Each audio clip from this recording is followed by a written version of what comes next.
आपको याद है, एक सेकेंड, मुझे पता है बहुत जज्बा है, मुझे पता चल गया है। सुनाना चाहता हूँ, एक नारा लगाना चाहता हूँ, वोट को इज्जत दो, वोट को इज्जत दो, वोट को इज्जत दो, वोट को इज्जत दो। फैसलाबाद वालों, आप सबको याद है ना कि नवाज शरीफ ने एक बात कही थी, जब नवाज शरीफ पर जुल्म हो रहे थे, जब नवाज शरीफ से इंतकाम लिया जा रहा था, तो नवाज शरीफ ने एक बात कही थी। नवाज शरीफ ने कहा था, मैं अपना मामला अल्लाह ताला पे छोड़ता हूं। और जब नवाज शरीफ ने अपना मामला अल्लाह ताला पर छोड़ा, जब इंसान अपना मामला अल्लाह ताला पर छोड़ता है, तो फिर दुनिया की तमाम ताकत होने के बावजूद, एक पेज पर होने के बावजूद, तारीखी नाकामी, तारीखी जिल्लत, तारीखी रुसवाई जालिम का मुकद्दर बनती है। तो आज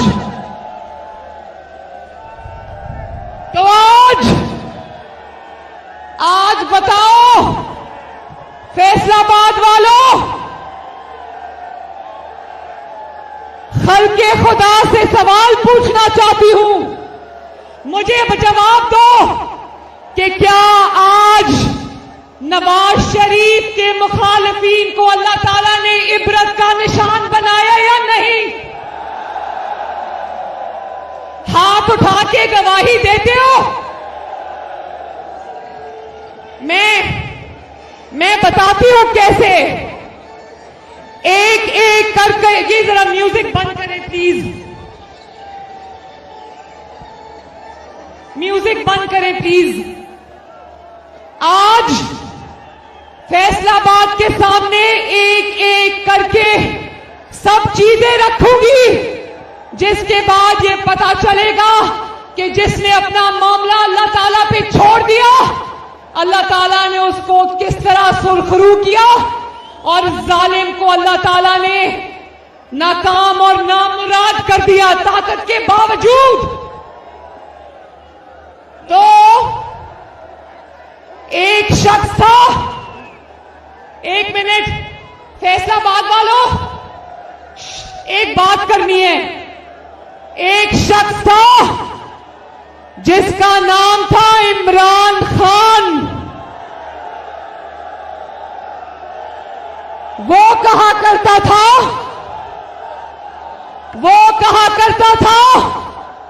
जब आटा महंगा हो जाए तो समझ लो वजीर आजम चोर है।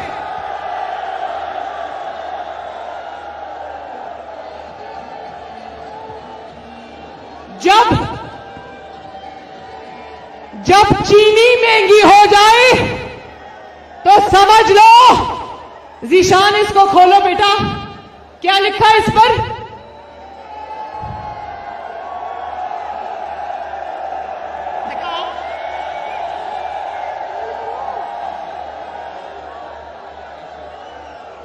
जब बिजली और पेट्रोल की कीमतों में इजाफा हो तो समझ जाओ कि वजीर आजम चोर है।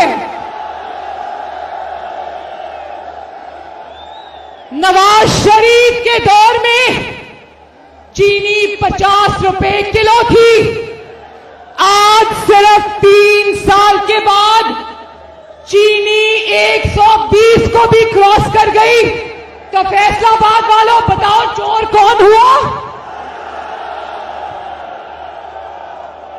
नवाज शरीफ के दौर में रोटी 2 रुपए और फिर 5 रुपए हो गई। आज जब रोटी 25 रुपए की हो गई तो चोर कौन है? नवाज शरीफ के दौर में बिजली 11, 10, 11 रुपए यूनिट हुआ करती थी। आज जब बिजली 24, 25, 26 रुपए यूनिट है तो चोर कौन है? कौन है चोर? आज नवाज शरीफ के दौर में पेट्रोल 70 रुपए लीटर था। आज पेट्रोल 138 रुपए लीटर है तो चोर कौन है? नवाज शरीफ के दौर में घी, कुकिंग ऑयल 140 रुपए और आज 340 रुपए। चोर कौन है? और आज, सिर्फ आज ही पेट्रोल महंगा, डीजल महंगा, कुकिंग ऑयल महंगा, तारीख की बुलंद तरीन सतह पर डीजल, पेट्रोल। और आप जानते हो ना फैसलाबाद वालों, मुझसे ज्यादा आप जानते हो, हलाल रिस्क कमाने वाले हो, आप जानते हो कि जब डीजल और पेट्रोल महंगा होता है तो दुनिया की हर चीज महंगी होती है।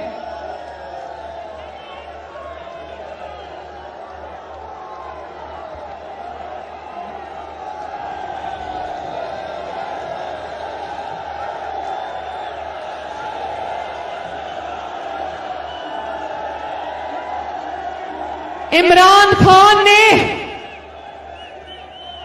खान ने एक ही वादा पूरा किया।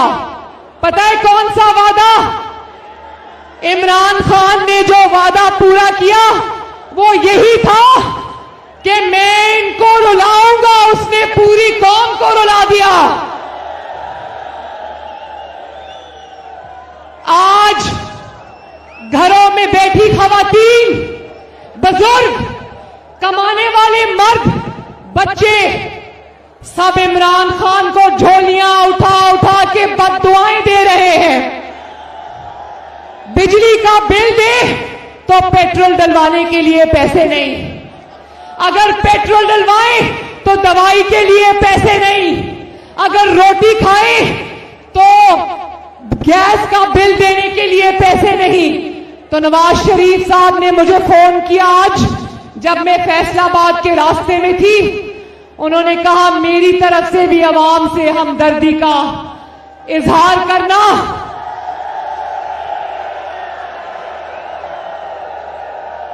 और अवाम से कहना, फैसलाबाद के अवाम से कहना, पंजाब के अवाम से कहना, खैबर पख्तूनख्वा के अवाम से कहना, बलोचिस्तान के अवाम से कहना, सिंध के अवाम से कहना कि जब तुम पर तकलीफ आती है तो नवाज शरीफ का दिल खून के आंसू रोता है।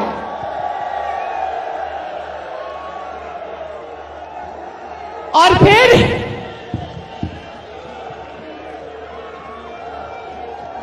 फिर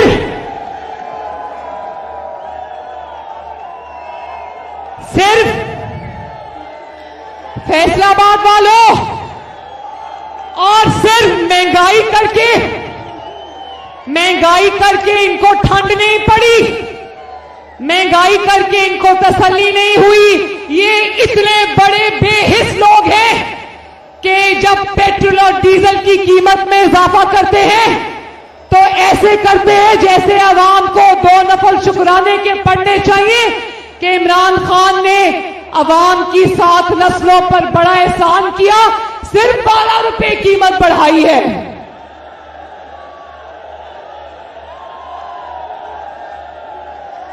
इतने ज्यादा बेहिस हैं कि इनके वज़रा आवाम के निवाले गिनते हैं। कहते हैं आवाम को सबक इनके वज़रा ये देते हैं कि 10 चीनी के दानों की बजाय 8 खा लो, 2 पर सब्र करो। 2 रोटी रोटी की बजाय एक रोटी खा लो, सब्र करो। तो मैं अगर चंद लाइनों में फैसलाबाद वालों, मैं अगर चंद लाइनों में आपको इमरान खान की 3.5 साल की कारकर्दगी का खुलासा समझा दूं तो जरा गौर से सुनना। तुम्हारी 3.5 साल की कारकर्दगी की दास्तान सुन लो।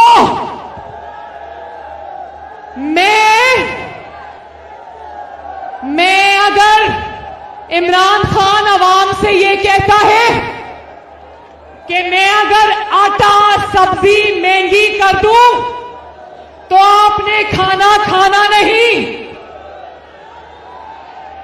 अगर मैं साबुन महंगा कर दूं तो अवाम ने नहाना नहीं, अगर मैं पेट्रोल और डीजल महंगी कर दूं तो आपने कहीं आना जाना नहीं, अगर मैं बच्चों की फीस और किताबें बढ़ा दूं तो आपने अपने बच्चों को पढ़ाना नहीं, अगर मैं दवाइयों की कीमतों में 500 गुना इजाफा कर दूं तो आपने इलाज कराना नहीं,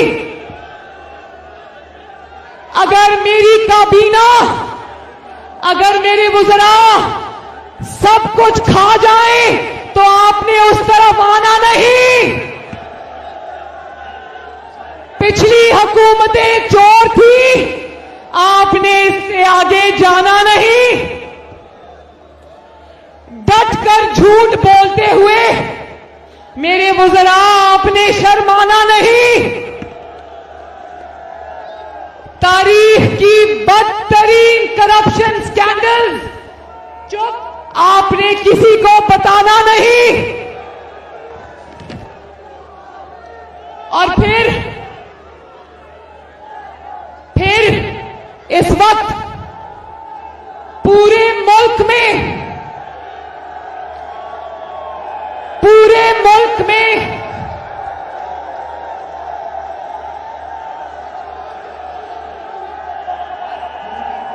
पूरा मुल्क, पहले म्यूजिक बंद करें। पूरा मुल्क पहले कोरोना की लपेट में था और है, और अब इनकी नालायकियों और नाअहलियों और बेहिसी की वजह से दुनिया मच्छरों की तरह डेंगू से मर रही है।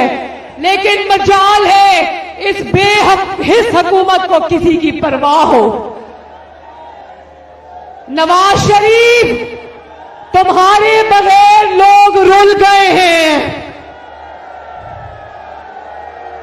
शहबाज शरीफ, लोग तुम्हें आवाजें दे रहे हैं।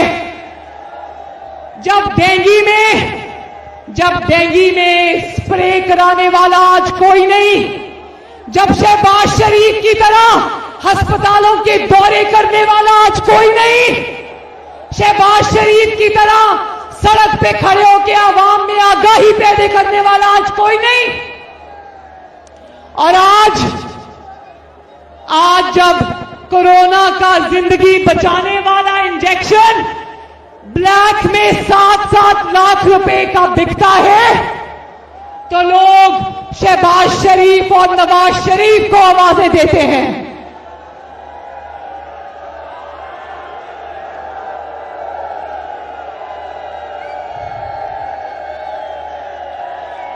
और फैसलाबाद वालों, 1 करोड़ नौकरियों का किसने वादा किया था? कितने करोड़ नौकरियों का वादा किया था? तो फैसलाबाद वालों, जब अपने घर का दरवाजा खोलते हो तो सर पर नौकरियां आके गिरती हैं या नहीं गिरती? और ऊपर से आवाम को ये भाषण देता है कि आपने घबराना नहीं, और ये भाषण देता है कि सुकून सिर्फ कब्र में है,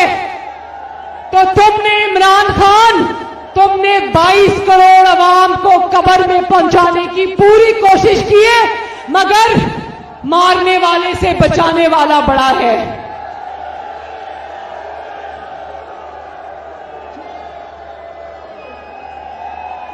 फैसलाबाद वालों, कारोबार करने वालों, तजारत करने वालों, इमरान खान की हुकूमत का ये हाल है कि गर्मी आती है तो बिजली गायब, सर्दी आती है तो गैस गायब,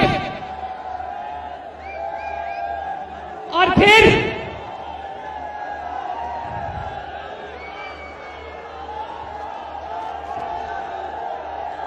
कहते थे, इमरान खान कहता था नवाज शरीफ चोर है, मुस्लिम लीग नून चोर है। तो आज मैं फैसलाबाद को गवाह बना के कहना चाहती हूं कि वक्त ने साबित किया कि नवाज शरीफ और शहबाज शरीफ से बड़ा पाकिस्तान की हिस्ट्री में कोई दयानतदार नहीं आया।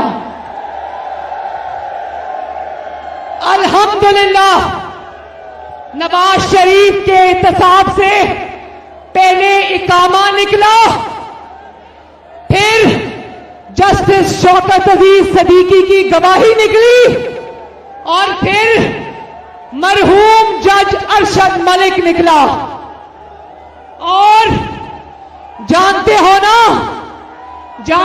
ना बरतानिया के कोर्ट ने कह दिया कि शहबाज शरीफ के ऊपर मनी लॉन्ड्रिंग साबित नहीं हुई। तो मैंने शहबाज शरीफ साहब को कहा, गाड़ी में बैठे थे, मैंने उनको कहा, अंकल आपको मुबारक हो, आपको अल्लाह ताला ने इंटरनेशनल सादिक और अमीन बना दिया। और अब इमरान खान की चोरी की दास्तानें सुन लो। फैसलाबाद वालों, जानते तो आप सब हो, लेकिन एक बार फिर सुन लो। इमरान खान की हुकूमत का तारीख का सबसे बड़ा 122 अरब का LNG का डाका, आज जिस वजह से आपको महंगी बिजली मिल रही है, जिसकी वजह से आज लोड शेडिंग हो रही है, वो इसलिए हो रही है कि इमरान खान और उसकी एटीएम्स ने जानबूझकर, जानते बूझते देर से LNG मंगवाई और महंगे दामों मंगवाई। आपकी मेहनत और खून पसीने की कमाई इमरान खान के दोस्तों की जेबों में गई, जिसकी वजह से आज आपको महंगी बिजली मिलती है। तारीख का सबसे बड़ा आटा स्कैंडल, तारीख का सबसे बड़ा चीनी स्कैंडल, तारीख का सबसे बड़ा पेशावर रैपिड बस स्कैंडल।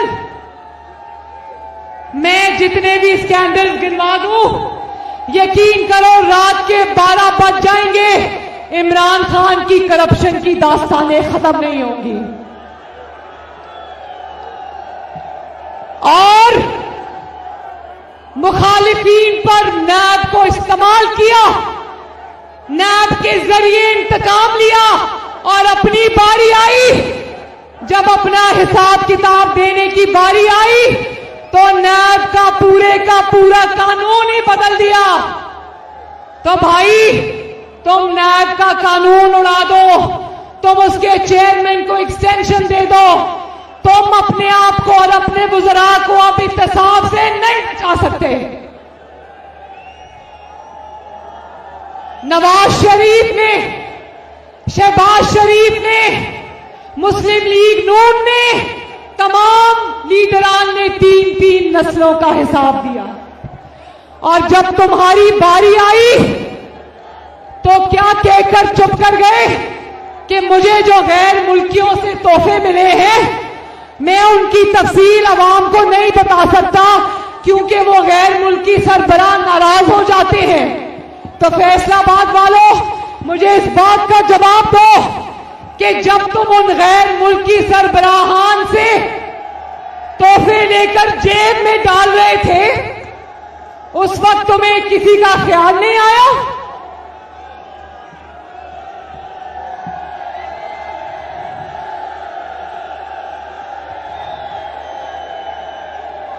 और फिर पेंडोरा पेपर्स को जानते हो ना? पेंडोरा पेपर्स, उसमें तहरीके इंसाफ और इमरान खान की जमात पेंडोरा पेपर्स में अव्वल नंबर पर आई है, अव्वल नंबर पर।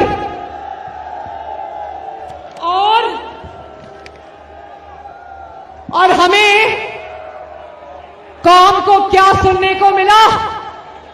कौम को सुनने को मिला कि इसमें इमरान खान का नाम नहीं है। तो फैसलाबाद वालों, मुझे जवाब दो, कभी सुना है? एक मिनट, बड़ा जरूरी जुमला है, जरा सुनना। कभी सुना है कि चोरों का जो सरदार है वो ईमानदार है? जरा मेरे पीछे बोलो, इमरान खान को आवाज जानी चाहिए कि चोरों का जो सरदार है वो ईमानदार है? हरगिज नहीं। तो अब कहां है वो जीआईटी? कहां है वो जीआईटी के हीरे? कहां है वो जस्टिस खोसा जिसने इमरान खान को कहा था कि नवाज शरीफ के पास दरखास्त मेरे पास लाओ, मैं फैसला करता हूं? और फैसला हुआ, नवाज शरीफ को उठाकर वजीर आजम की कुर्सी से बाहर किया। नगर नगर आवाज़ें जिदा खुशहाली। वोट को इज्जत दो, वोट को इज्जत दो, वोट को इज्जत दो, वोट को इज्जत दो, वोट को इज्जत दो। कहां है वो टीवी पर है जान पेंडोरा पेपर्स पर? कहां है वो 4000 टॉक शोज जो पनामा पेपर्स पे मीडिया से करवाए गए थे? कौम इंतजार कर रही है, कौम इंतजार कर रही है।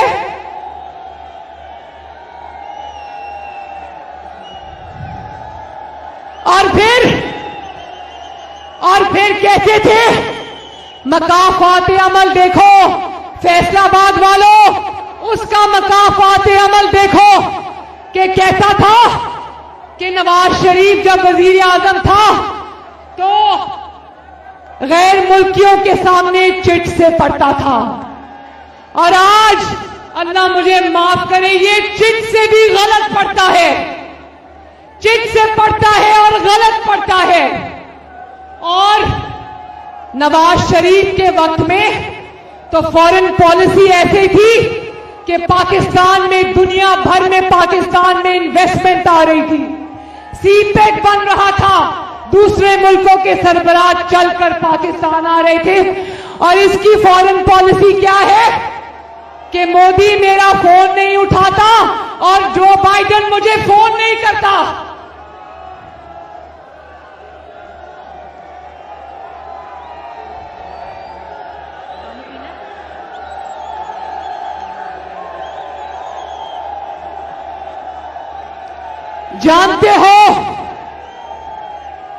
जानते हो यूनाइटेड नेशंस में ये क्यों नहीं गया?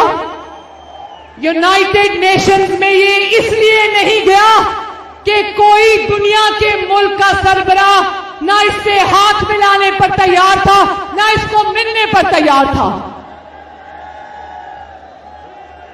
और फिर दुनिया में ये इज्जत है कि अमेरिकन टीवी पर बैठकर लोग ये कहते हैं कि इमरान खान की इज्जत, इमरान खान का इख्तियार इस्लामाबाद के मेयर से ज्यादा नहीं है। और फिर इसकी अकल देखो, इसकी अकल देखो, गैर मुल्कियों को इंटरव्यू देने बैठ जाता है और जब वो सवाल करते हैं कि जो बाइडेन तुम्हें फोन नहीं करता तो शर्मिंदगी से मुंह नीचे कर लेता है। इसको ये समझ नहीं आती कि ये इमरान खान की बेइज्जती नहीं करवा रहा, ये पाकिस्तान की बेइज्जती करवा रहा है।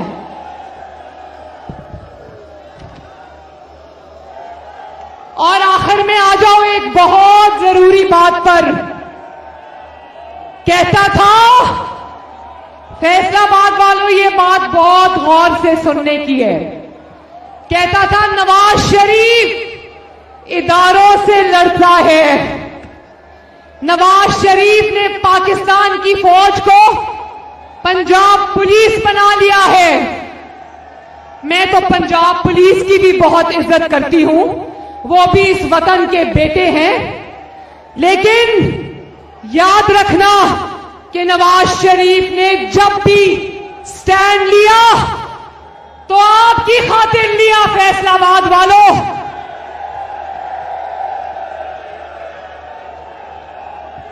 नवाज शरीफ ने जब भी स्टैंड लिया, जब भी टकराव हुआ, तो वो पाकिस्तान के अवाम की खातिर हुआ,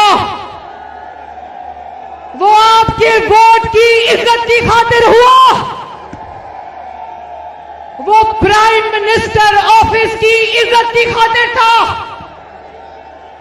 वो सिविलियन बालादस्ती की खातिर था। और फैसलाबाद वालों, नवाज शरीफ ने सिर्फ स्टैंड नहीं लिया, नवाज शरीफ ने उस स्टैंड की इतनी बड़ी कीमत अदा की है।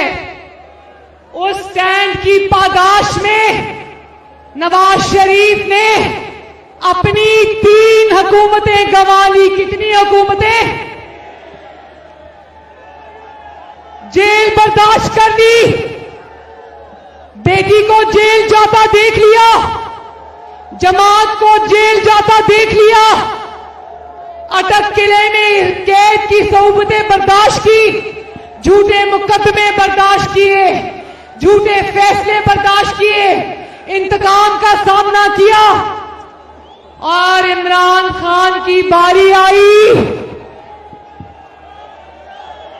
इमरान खान की बारी आई तो सिर्फ फौज के इदारे पे हमला नहीं किया, बल्कि फौज के इदारे पे खुद कुछ हमला किया। और जानते हो, अपनी बारी आई तो उस एक शख्स को कुर्सी पर रखने के लिए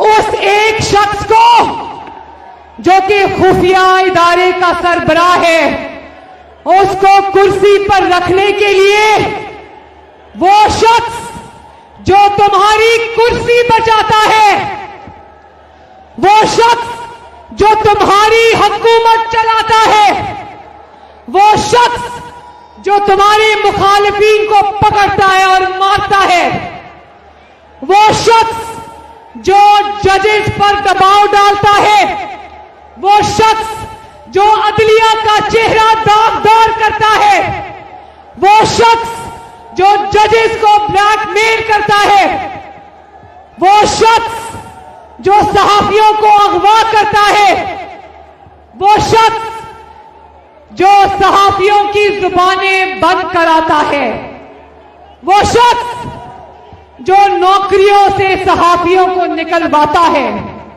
वो शख्स जो तुम्हारे लिए चैनल्स को बंद कराता है, वो शख्स जो तुम्हारे लिए डब्बे भी उठवाता है और इलेक्शन चोरी भी करता है।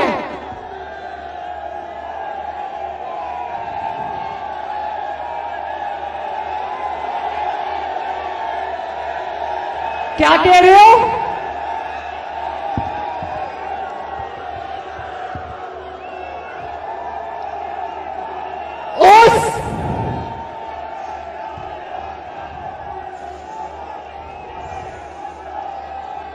उस एक शख्स को तुमने, सुन लो, बहुत जरूरी बात है पाकिस्तानियों, उस एक शख्स को जो तुम्हारा माई बाप है, तुमने उसको ओहदे पर रखने की खातिर पाकिस्तान की अफवाज को तुमने पूरी दुनिया में तमाशा बना के रख दिया।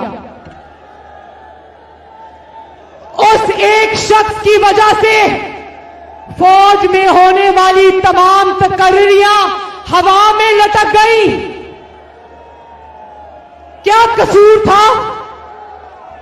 क्या कसूर था उन ऑफिसर्स का जिनकी तकरीरियां तुम्हारे इस अफसर के साथ हुई थी? किसी ने कराची जाना था, किसी ने पेशावर से आना था। क्या कसूर था उन अफसरान का जिनका तमाशा तुमने पूरी दुनिया में बना के रख दिया?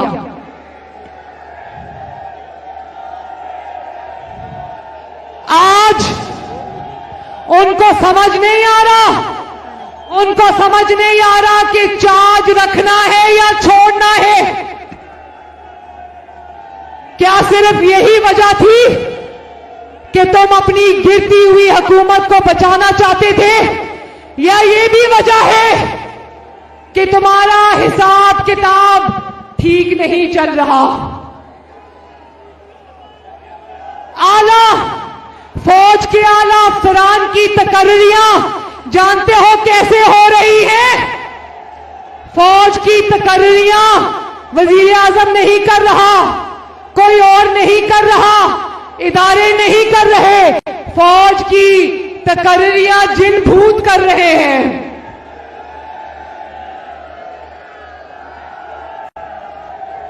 और तकरीरियां इस बात से